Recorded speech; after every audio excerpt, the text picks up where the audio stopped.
Bueno, vamos a empezar. Bienvenidos a todos. Eh, esta semana quiero compartir con ustedes un mensaje que el Señor me dio entre la semana. Fue un poco nuevo el mensaje para mí de la forma que se me dio, pero lo voy a compartir con ustedes. Vamos a estar estudiando el Salmo 90, al igual que la semana pasada vamos a estar en los Salmos, mientras el Señor quiera, ¿verdad? Y si quieren marcar sus Biblias de una vez, marquen el Salmo 90 y también vamos a estar en el libro de Santiago. Vamos a estar en el capítulo 1 y en el capítulo 4, no en esa orden, ¿verdad? Pero si gustan marcar sus Biblias, libro de Santiago y Salmo 90 de una vez. Mientras hacen eso, les voy a platicar un poco de mi semana y cómo llegamos a este mensaje. Esta semana tuve que ir a un servicio, a una iglesia católica.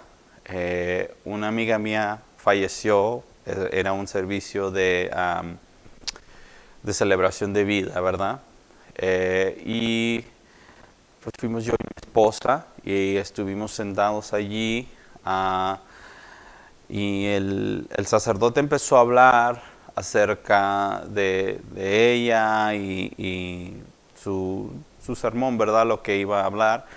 Y dijo algo que dentro de mí como que me llevó por otro lado, pero él dijo: nadie sabemos la hora en que vamos a morir.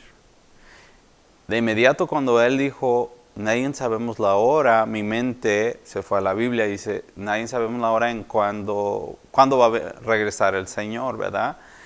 Y el Señor me empezó a hablar durante ese mismo servicio acerca de este Salmo 90 y me empezó a expandir un poquito más mi entendimiento del Salmo, porque dice: fíjate lo que dijo el sacerdote y lo que tú pensaste, ambas cosas tienen una certeza, porque el hombre, nosotros como seres humanos, tenemos esas dos cosas seguras, ¿verdad? Tenemos la certeza que cuando llegamos a vivir, que algún día vamos a morir. Lo único que puede interrumpir eso es si viene el Señor, ¿verdad? Pero obviamente si no viene el Señor, seguro que vamos a morir. Pero aunque muéramos, la venida del Señor está decretada y es un hecho. Ambas cosas tienen como una certeza en nuestra vida, ¿verdad?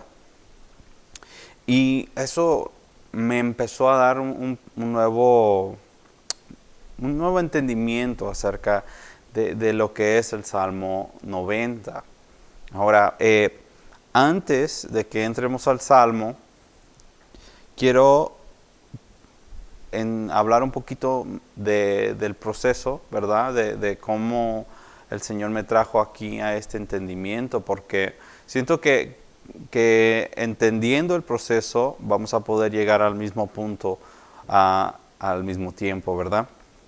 Entonces me hice la pregunta yo, ¿verdad? ¿Qué tan breve es nuestro tiempo en este mundo? Y no lo quería llenar, no quería una respuesta de mí mismo o quizás de mi pastor. Yo quería entender cuál es la perspectiva bíblica de nuestra vida y cómo lo ve el Señor, cuánto tiempo consume nuestra vida en la perspectiva de Dios, ¿verdad? Ahora vayan conmigo a Santiago, capítulo 4, verso 14. Voy a leer de la versión Nueva Traducción Viviente. Dice: ¿cómo saben qué será de su vida el día de mañana? La vida de ustedes es como la neblina del amanecer. Aparece un rato y luego se esfuma. En otras traducciones dice que la vida es como un vapor. Pero vean cómo en esta traducción es un poco poético de la forma que se expresa de la vida del hombre en la tierra, que es como la neblina que cae y después se esfuma. Viviendo aquí en San Pedro tenemos bastante neblina y la mayoría de los días amanecen los carros y nuestras casas o el pasto con neblina. La neblina cae en la noche, pero tan pronto empieza a pegar el sol y se calienta, se evapora, se esfuma, ¿verdad? Y si lo toman de la forma que lo está viendo Santiago, él está refiriéndose a nuestra vida de nosotros, que es como esa neblina. ¿Cuánto durará la neblina, verdad? Quizás unas cuantas horas, ¿verdad? Pero la neblina es la forma de demostrar que la vida de nosotros se desvanece tan rápido como la neblina se desvanece en la mañana. Y esto, si lo vemos en la perspectiva de que Dios es eterno, en comparación a la eternidad de Dios, la vida de nosotros es así como ese vapor, como esa neblina. Existe solamente una mínima parte del tiempo de este mundo, podremos decirlo de esa forma, ¿verdad? Y entramos ahora al Salmo 90 y vamos a ver en Salmo 90, vamos a leer de versos 3 a 7 y esto nos da una perspectiva un poco más ampliada. Santiago ya es después de Jesús y él se describe esto de esta forma poética, que la vida es como un vapor. Ahora vayan a Salmo 90, empezando de verso 3, igual de Nueva Traducción Viviente, dice el Salmo: haces que la gente vuelva al polvo, con solo decir, vuelvan al polvo ustedes mortales. Estamos hablando de lo mismo, ¿verdad? De nuestra vida, la muerte. Aquí está hablando específicamente el salmista, que este salmo se le atributa a Moisés como el autor, y de la forma que está escrito es igual una poesía, y dice que Dios, con tan solo decir la palabra, volvemos al polvo, o sea, termina nuestra vida. El poder que tiene Dios y nuestra vida está dentro de sus manos, ¿verdad? Verso 4, para ti 1000 años son como un día pasajero, tan breve como unas horas de la noche. Allí ya vemos el paralelo con lo que dice Santiago. Dice que para Dios 1000 años es como un día pasajero. Ahora, nosotros no vivimos 1000 años. Y 1000 años para Dios es como un día pasajero, un día de esos días que tenemos que despertamos y fuimos a dormir y la siguiente mañana ni recordamos lo que hicimos durante el día. Sabemos que lo vivimos, pero todo era como tan pasajero, tan borroso que ni nos acordamos, ¿verdad? Ahora dice, es tan breve como las horas de la noche, al igual como la neblina, ¿verdad? La neblina entra a las horas de la noche, entra la madrugada, sale el sol y ya se esfuma. Así tan breve es este tiempo de nosotros. Verso 5, arrasas las personas como si fueran sueños que desaparecen. Wow, sueños que desaparecen. Muchos de ustedes aquí, yo sé que han tenido sueños y cuando se despiertan, ni en cuenta, ¿verdad? Ni sabemos qué es lo que soñamos. Si sabemos que soñamos, tenemos el presentimiento que tuvimos un sueño, pero no podemos ni recordar ningún detalle de ese sueño. Así es la vida, ¿verdad? Como un sueño olvidado, ocurrió, pero no tenemos ningún concepto de eso. La vida en este mundo es así tan rápido como un sueño que es olvidado. Son como la hierba que brota en la mañana. Ahora aquí ya estamos haciendo una transición. Moisés está dando otro ejemplo. Una hierba que brota en la mañana.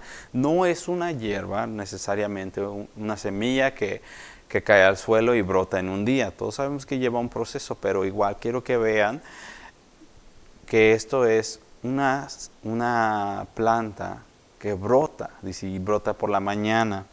Verso 6, por la mañana se abre y florece. Ahora, la mañana es un significado del nacimiento, de nuestra niñez, de nuestra juventud, ¿verdad? Cuando un niño nace, es pequeño, y ya cuando llega a crecer, crece y florece, se empieza a convertir en un hombre, una mujer, ¿verdad? Ya no tienen atributos de niños, tienen atributos de adultos. Eso es la mañana, cuando la vida es fresca, cuando es nueva. Pero al anochecer se seca y marchita. La noche, pueden adivinar que es representación de la muerte. Cuando ya estamos en una edad más avanzada, nos empezamos a secar y nos empezamos a marchitar. Las actividades que podíamos hacer antes ya no son las mismas. El cuerpo ya resiente más, ¿verdad? Y verso 7, aquí nos vamos a quedar un ratito, dice, nos marchitamos bajo tu enojo, tu furia nos abruma. Ahora, eso es un texto que yo creo fácilmente podríamos quizás entender por otro lado. Quiero clarificar que la furia de Dios no es en contra de nosotros. La furia de Dios es en contra del pecado. Vamos a tomar el diluvio y Noé como un ejemplo. Noé, dice la Biblia, que era un hombre justo, por eso lo escogió Dios. Pero el resto del mundo no era justo. Eran pecadores. Ellos vivían la vida de acuerdo a lo que ellos deseaban, ¿verdad? A lo que ellos querían hacer. Se mataban entre sí, hacían todo tipo de atrocidades para Dios, y es por eso que Dios, si recuerdan la historia, decidió eliminarlos. Ellos son los descendientes de Caín. Y lo que pasa allí es que Dios no odiaba a las personas. Él odiaba el pecado. Pero el pecado vive dentro de la persona, ¿verdad? Ocupa que la persona lo cometa. Y es la parte del pecado donde ya vemos que realmente empieza a cobrar más de solamente ser un concepto de, soy un pecador, he hecho cosas mal, sino que es el pecado tiene que habitar dentro de la persona, y la persona tiene que ser completamente controlada por el pecado. Y cuando es de esa forma, cuando uno es controlado por el pecado, uno no deja el pecado, ¿verdad? Ahora, Dios odió tanto el pecado que quiso deshacerse completamente del pecado, ¿verdad? Y esto viene siendo lo mismo que pasó en el Edén, ¿verdad? Adán y Eva vivían con el Señor en el jardín. Ellos eran inmortales, pero entró el pecado y la ira de Dios tuvo que sacarlos del pecado, porque Dios aborrece el pecado. La ira es en contra del pecado, no en contra de Adán y Eva. Él les hizo sus coberturas de pieles de animales, donde vemos los primeros sacrificios, ¿verdad? Pero Dios no odiaba a Adán y a Eva, mas sí odiaba el pecado que habitaba dentro de ellos. El pecado viene y toma posición dentro de la persona. Y cada generación después de Adán y Eva, lamentablemente tiene pecado. Ahora, eso es a lo que se refiere Moisés aquí, solo para clarificar eso. Que la ira de Dios, cuando Él dice, nos marchitamos bajo tu enojo, tu furia nos abruma, eso es lo mismo que ira de Dios. La ira no es en contra de la persona, es en contra del pecado que habita dentro de la persona. Pero para muchas veces, especialmente en el tiempo de Moisés, para erradicar el pecado, tenía que erradicar a la persona, porque estaban ya muy conjugados, se puede decir, ya eran en uno. Ahora, quiero que ustedes vean el efecto del pecado, y lo vamos a ver de este lado de la cruz, ¿verdad? Porque Moisés es antes de Jesús, ahora lo vamos a ver después de Jesús. Regresen a Santiago, capítulo 1, vamos a leer versos 14 y 15. Verso 14 dice, pero cada uno es tentado cuando es arrastrado y seducido por su propia pasión. Así que viene la tentación, como lo era en el Edén. La tentación era de comer la fruta prohibida. ¿Por qué? Porque era placentera a los ojos. Allí es donde estamos arrastrados por nuestra pasión, ¿verdad? Somos seducidos. Eva fue seducida por lo atractivo de la fruta, que era buena para comer. Hay veces que quizás cuando nosotros estamos en una fiesta y hay mucha comida rica, muchas veces sabemos que ya no debemos de comer porque estamos llenos, pero vemos algo que nos llama el ojo y bueno, un poquito más, no me va a afectar.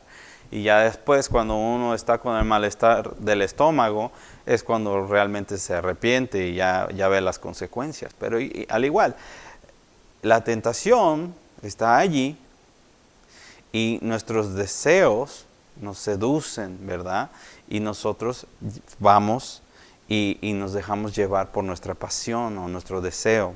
Verso 15 dice, luego esa pasión, después de haber concebido, da a luz al pecado. Entonces, nuestro deseo por algo, muchas veces nuestro deseo por el pecado, lo cual hizo Eva, ¿verdad? El deseo de comer la fruta prohibida, la llevó a pecar. Eva cometió pecado porque ella desobedeció, pero la serpiente puso la tentación. El enemigo tienta a la persona para que uno mismo cometa el pecado. El enemigo no peca por medio de usted. Entonces uno tiene que rendirse a eso, ¿verdad? Entonces, la tentación da luz al pecado. Seguimos en verso 15, dice, y el pecado, una vez llevado a cabo, engendra la muerte. El pecado es una maldición. La misma maldición que cayó sobre Adán y Eva. ¿Por qué? Porque ellos eran eternos, después de haber pecado, murieron. Es justo lo que le dijo el Señor a Adán y a Eva, no coman de ese árbol porque se morirán. La muerte y la desobediencia a Dios estaba ahí. Si toman en cuenta en los 10 mandamientos, honra a tu padre y tu madre y tus años serán muchos sobre la tierra. El obedecer produce la vida. El desobedecer o pecar produce la muerte. Ahora no hay ninguna persona en el mundo ahora que va a ser eterna. Nadie es eterno, ¿verdad? Y el pecado de generaciones viene acumulándose y es lo que causa a nosotros que nos muéramos en la carne, ¿verdad? Ahora, esto, si lo vemos en el contexto de lo que es el mensaje, ¿qué tan breve es la vida? Tenemos que entender primeramente cómo morimos, pero tenemos que entender que la vida es muy breve. Entonces, la pregunta natural sería, bueno, pues, ¿cuál es el propósito de todo esto?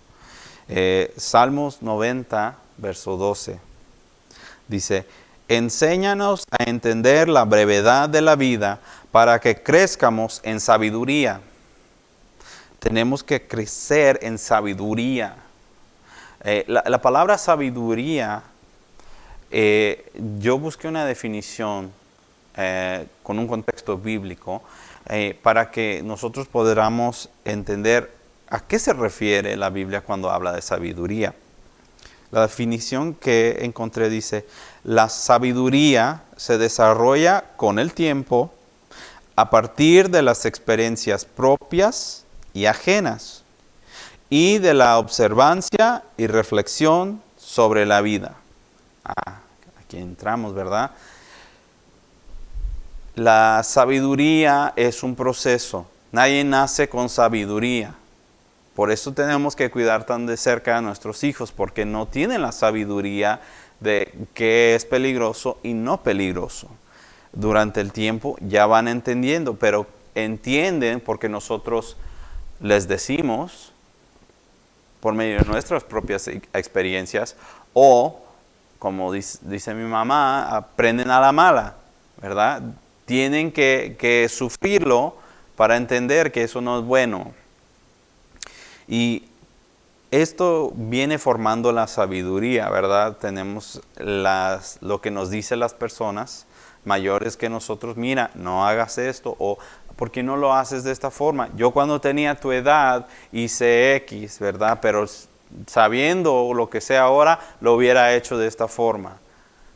Este tipo de sabiduría es muy común para nosotros, especialmente dentro de la iglesia, ¿verdad? Un pastor muchas veces va a enseñar a una persona nueva, un predicador nuevo, mira, yo viví esto, yo viví aquello, inténtalo de esta forma.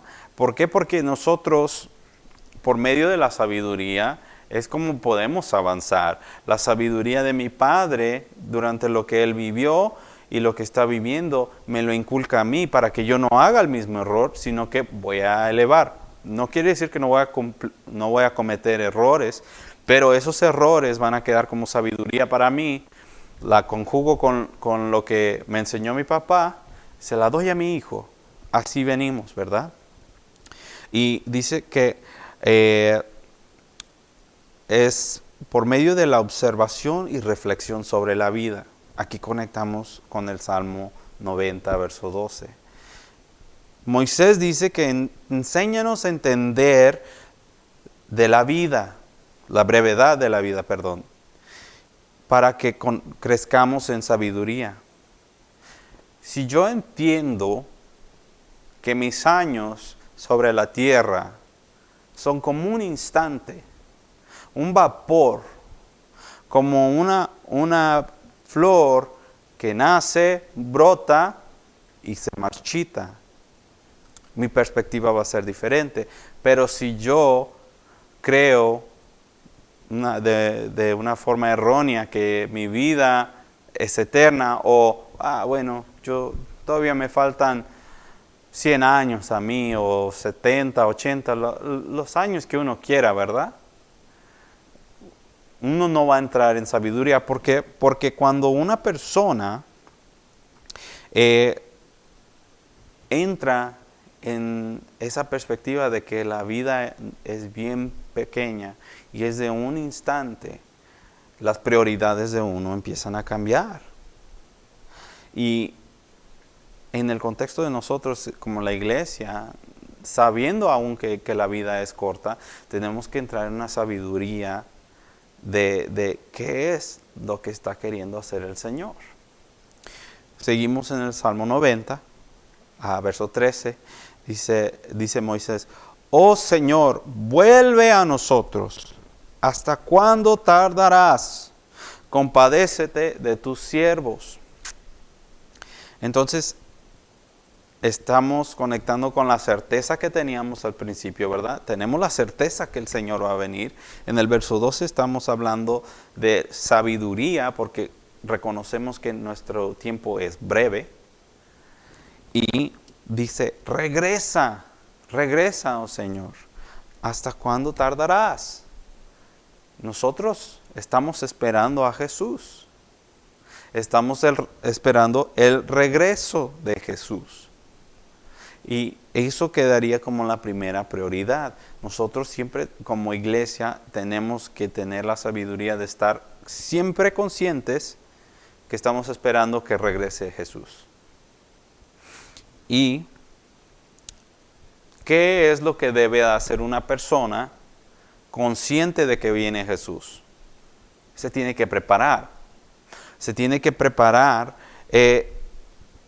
en el aspecto de que si yo voy a estar esperando a Jesús, yo voy a estar haciendo lo que Él me mandó. Yo voy a estar teniendo muchos tiempos de intimidad con Él. Lo voy a buscar. ¿Por qué? Porque cuando uno tiene esa relación con Dios, realmente uno tiene esa intimidad, es cuando Jesús va a venir y dice, yo te conozco. Yo te conozco porque he estado contigo.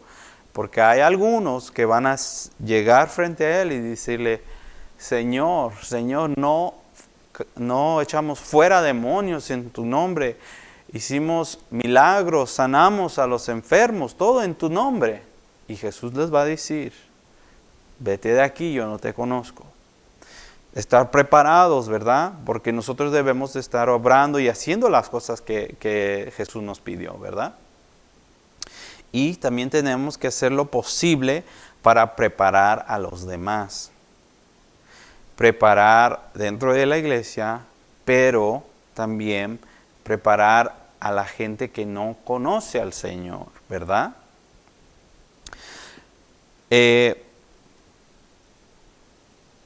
Quiero que tengan eso presente, que el preparar a los demás no es solamente como lo que estamos haciendo aquí, estudio bíblico, sino de compartir con sus familiares, con sus amigos, con sus colegas de empleo.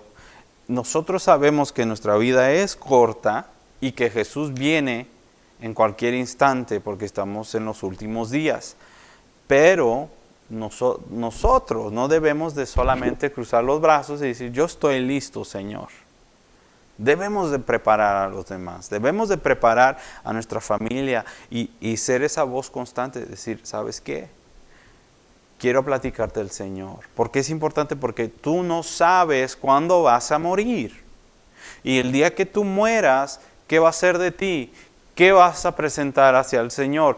¿Qué te va a amparar del juicio? Porque si no somos justificados por medio de la sangre de Cristo, somos justificados por la ley. Y la ley no perdona. Jesús sí perdona. Y este mensaje, aunque en veces nosotros sentamos que entra a oídos quizás mudos o oídos tapados que no quieren escucharnos, no quiere decir que nosotros debemos de parar de obrar, y mucho menos en el caso de nuestros familiares.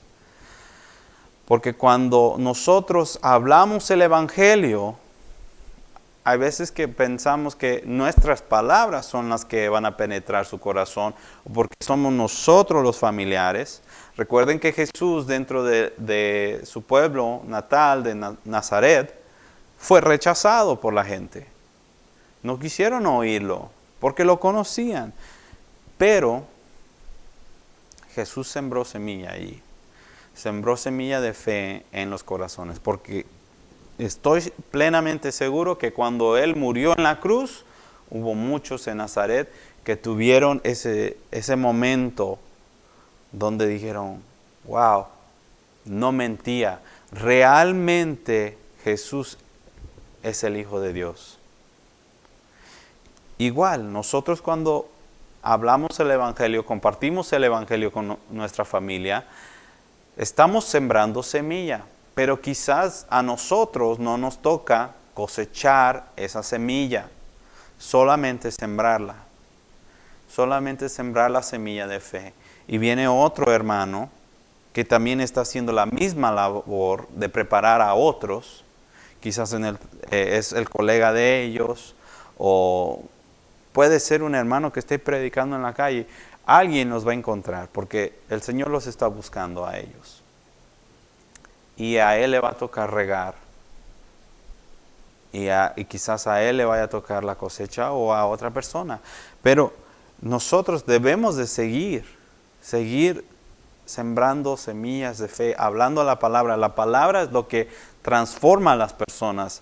El Espíritu Santo es quien convence a las personas de pecado. No nosotros. Nosotros no tenemos poder para eso. Solo Dios. Pero Dios nos usa. Y es por eso que debemos preparar a los demás. Ahora, quiero leer un texto para ustedes. Porque a lo que debemos de entrar es que el tiempo es muy corto y debemos de buscar al Señor mientras haya tiempo, ¿verdad? Nosotros, tal como los demás. Ese es nuestro mensaje. El tiempo es muy corto. La brevedad de nuestra vida es tanta que cualquier cosa puede suceder, cualquier enfermedad puede venir. En medio de toda esta pandemia, esta pandemia ha cobrado vidas, pero se dan cuenta cuántas personas han sido quizás distraídas o perturbadas por lo que está hablando un tal profeta en el YouTube, o alguien que tuvo un sueño, y otras personas que tienen sueños consecuentes y hay mucha confusión. Estamos enfocándonos en esas cosas. Nos estamos enfocando en la pandemia. Pero si la iglesia nos está enfocando en preparar a los demás, en hablar ese evangelio, la gente va a llegar a la muerte, y quizás eran gente que a nosotros nos tocaba y cosechar esa semilla, cosechar esa alma para el reino. Y es la importancia de que nosotros estemos firmemente y siempre constantes en eso. Yo no soy del pensamiento que todos somos un evangelista. Eso es una unción que el Espíritu le da a una persona. Pero todos los discípulos de Cristo tienen que llevar a las naciones la palabra. Quizás usted no vaya a las naciones, pero quizás usted vaya a preparar a alguien que sí vaya a las naciones. Y toda esa semilla que Él siembra allá, a usted le toca una cosecha. De esta forma es como funciona esto del Evangelio, ¿verdad? Nosotros tenemos que estar constante en eso. Ahora, vayan conmigo, Isaías 55, versos 6 y 7. Verso 6 dice: busquen al Señor mientras puedan encontrarlo. Llámenlo ahora mientras está cerca. Que los malvados cambien sus caminos y alejen de sí hasta el más mínimo pensamiento de hacer mal. Que vuelvan al Señor para que les tenga misericordia. Sí, vuélvanse a nuestro Dios, porque Él perdona con generosidad. ¿A qué suena esto? ¿A qué suena esto? Suena al Evangelio, ¿verdad? Primeramente, de la forma que se expresa Isaías, busquen al Señor mientras puedan encontrarlo.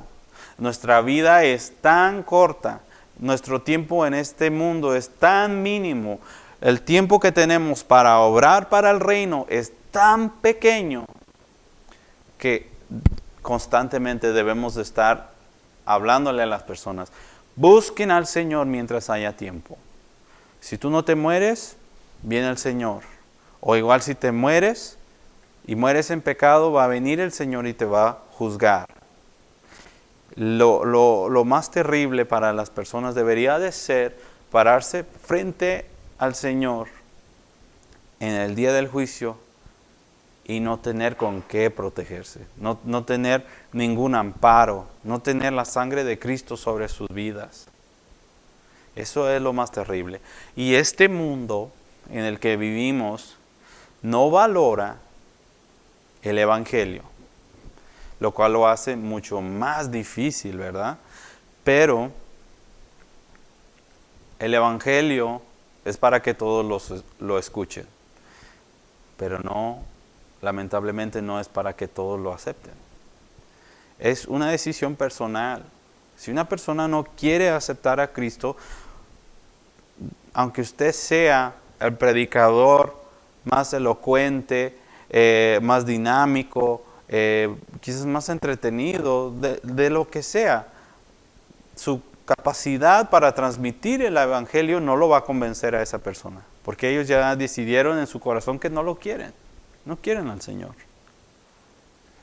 Pero ven que Isaías en este tiempo ya está hablando del Evangelio. Busquen al Señor mientras pueden encontrarlo. Llámenlo ahora mientras está cerca. El Señor está aquí con nosotros. Él está cerca a los que lo quieren, que lo ama. Las personas que están en necesidad muchas veces tienen un vacío en su vida y no saben que Jesús es quien va a llenar ese vacío. Y es por eso que nosotros también debemos de decir, el Señor está cerca de ti, búscalo mientras haya tiempo, porque la venida de Cristo viene en un instante, en un parpadeo de ojos, y tú tienes que estar preparado. O igual, tu vida puede terminar hoy, y tú no sabes la hora en cuando tú vas a morir. Tienes que estar preparado. Vean, verso 7, que los malvados cambien sus caminos y alejen de sí hasta el más mínimo pensamiento de hacer el mal. El pecado. El pecado. Esto está hablando de una persona arrepentida. Una persona que tiene la transformación de la mente de la cual habló el apóstol Pablo, ¿verdad? Que se vuelvan al Señor, regresar al Señor. El arrepentimiento es la entrada, la portada, ¿verdad? Y que se vuelvan al Señor para que les tenga misericordia, es el perdón de pecados. Sí, no sé si se recuerdan, pero estábamos hablando de juicios y Dios tiene un patente para cada vez que Él va a hacer un juicio. Cuando Él va a dar un juicio, primeramente manda misericordia. En Nínive mandó al profeta. Se arrepintieron y el Señor les perdonó. Pero el juicio ya estaba decretado. Porque el juez es el que determina qué es lo que va a pasar. Y solamente el juez puede retirar el juicio. Ahora, dice, sí, vuélvanse a nuestro Dios, porque Él perdona con generosidad. Esto está hablando como de una perspectiva de nosotros, ¿verdad? Como una persona que está compartiendo el Evangelio, porque mucha gente dice, yo creo en Dios. Mi pregunta para ellos siempre es, ¿cuál Dios? ¿Cómo se llama? No, pues Dios. Sí, pero date cuenta que los musulmanes le llaman a su Dios, Dios. Date cuenta que los hindús y de toda otra clase de creencia tienen su Dios. Entonces la palabra Dios es algo muy, muy corriente, se podrá decir así, muy común. Decir yo creo en Dios. Cuando uno pregunta ¿cuál Dios? Ya esa persona tiene que realmente hacer conciencia y decir, bueno, yo creo en el Dios de la Biblia, creo en Jesús, creo en la diosa griega, lo que le vayan a contestar. Y es así como usted se va a dar cuenta, ¿verdad? Pero muchas veces en el mundo donde vivimos ahorita, la gente dice, sí, yo creo en Dios, yo soy buena persona. Pero no se trata de ser bueno o malo, ¿verdad? Es que tú tienes pecado y tú tienes que resolver ese pecado con la persona contra quien tú pecaste. Nosotros pecamos contra de Dios y tenemos que ir con Él a justificarnos, pero Él nos dio el medio por medio de Jesucristo. Es el Evangelio simple, ¿verdad? Y por eso le decimos, nuestro Dios, Él perdona con generosidad. Él te va a perdonar todos tus pecados, pero tú tienes que recibirlo en tu corazón, creer en Él, arrepentirte de tus pecados y no solamente arrepentirte, pero sino dejar atrás el pecado, no volver a ese tipo de vida, no volver a consumir ese tipo de cosas y empezar a seguirlo a Él. Simplemente estamos rindiendo nuestra vida a Él. Se la estamos quitando al pecado y estamos regresándole la vida al Señor. Entonces, este Salmo 90 para mí es de urgencia. Es de urgencia. Y siento que el Señor nos está hablando ahorita que hay una urgencia, especialmente dentro de este momento que estamos viviendo. Como lo comenté, las personas están viviendo en una forma que se están confundiendo con tanta información que hay ahorita. Están creyendo profetas o quizás vamos a hablarlo. No todo que se llama profeta es profeta, hay muchos falsos profetas allá y lamentablemente la gente cristiana está creyendo en un falso profeta y esto nos está confundiendo, nos está causando miedo, pero no nos está dando ningún tipo de alivio, no tenemos ninguna esperanza. No hay misericordia. Si están hablando de que ya viene el juicio, ¿dónde está la misericordia? El patrón del Señor es siempre lo mismo. Siempre Él ha mandado misericordia. Siempre ha dado la oportunidad de que la gente se arrepienta. Él no quiere la muerte. Dice en Ezequiel 33, 11, dice que no le agrada la muerte de los malvados, sino que ellos se arrepientan de sus pecados. Y aparte dice, ¿por qué has de morir? ¿Por qué has de morir? Arrepiéntete para que tengas vida. Entonces, hermanos, quiero que más que nada estemos muy conscientes de lo que está sucediendo a nuestros alrededores y estar muy conscientes de quién estamos prestando atención y juzgar la palabra hablada en comparación de la Biblia y pedir mucho discernimiento al Espíritu Santo. Porque si nos empezamos a confundir con estas palabras que están hablando, nos vamos a distraer y vamos a perder esto. Vamos a perder el Evangelio, no vamos a estar obrando, vamos a estar en una mentalidad de proteger, de cuidar y no obrar. Pero Mateo 24 es muy claro, dice que debemos estar predicando el Evangelio. El Evangelio se va a predicar a todas las naciones y después vendrá el fin. Y después vendrá el fin. Eso me quiere dar a entender a mí que la iglesia está obrando constantemente, y cuando el Señor digna que la iglesia ya predicó a todas las naciones, viene el fin. Viene el fin. Pero no va a ser quizás de la forma que nosotros pensamos. No hay que preocuparnos tanto en esas cosas, sino que vamos a preocuparnos en lo que el Señor nos mandó: hacer discípulos, predicar el Evangelio. ¿Por qué es tan importante el discipulado? El discipulado es lo que prepara a los demás.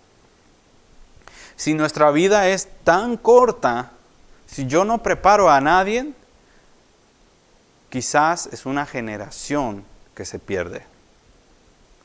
Porque si yo no preparo a mis hijos, si no preparo a jóvenes, si no preparo a gente de mi misma edad, o quizás gente de una edad mayor, ellos no van a preparar a los demás.